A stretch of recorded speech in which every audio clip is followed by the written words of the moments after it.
রাজ্যের ক্রীড়া অঙ্গনের দুই বিশিষ্ট ব্যক্তিত্ব প্রয়াত শ্যামলগিরি এবং কিশোর সাহাকে শ্রদ্ধা ও স্মরণ করল ত্রিপুরা অ্যাথলেটিক অ্যাসোসিয়েশন।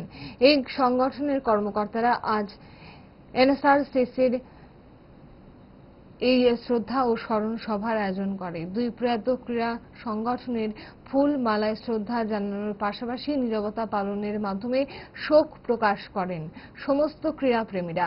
কর্মসূচিতে অংশ নেওয়া বক্তারা বলেন, শ্যামলগিরি এবং কিশোর সাহা দীর্ঘদিন ধরে ত্রিপুরা অ্যাথলেটের উন্নয়নে গুরুত্বপূর্ণ ভূমিকা পালন করেছেন। তাদের নিষ্ঠা, পরিশ্রম ও ক্রীড়ার প্রতি ভালোবাসা আগামী প্রজন্মের কাছে অনুপ্রেরণার হয়ে থাকবে।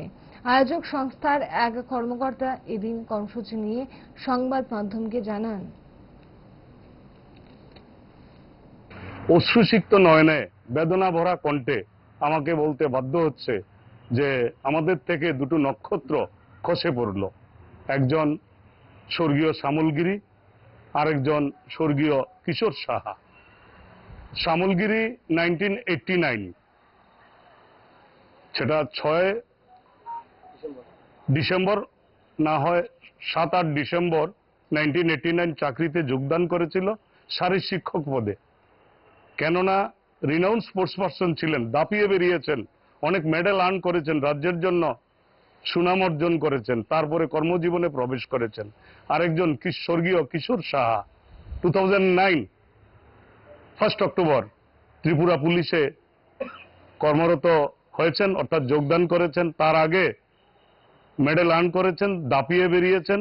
ওনার প্রশিক্ষক শ্রীযুক্ত বিকাশ গোস্বামী মহোদয় উপস্থিত আছেন, আর পূর্বতন বক্তা শ্রীযুক্ত স্বপন শাহ মহোদয় উপস্থিত আছেন, যে ওনার সুযোগ্য ছাত্র। উনি কোচ, ও চাকরি জীবনের প্রথমে কোথায় কোথায় চাকরি করেছেন ও কাকে পেয়েছেন বিস্তারিত উনি তুলে ধরেছেন। তার মধ্যে অন্যতম স্বর্গীয় শ্যামলগিরি।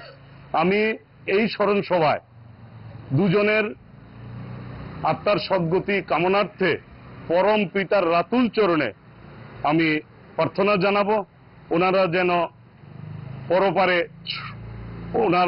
ওনাদের আত্মার সদ্গতি হয় এবং জীবনের শেষ হার্ডেলটুকু ওনারা টপকে গেছেন।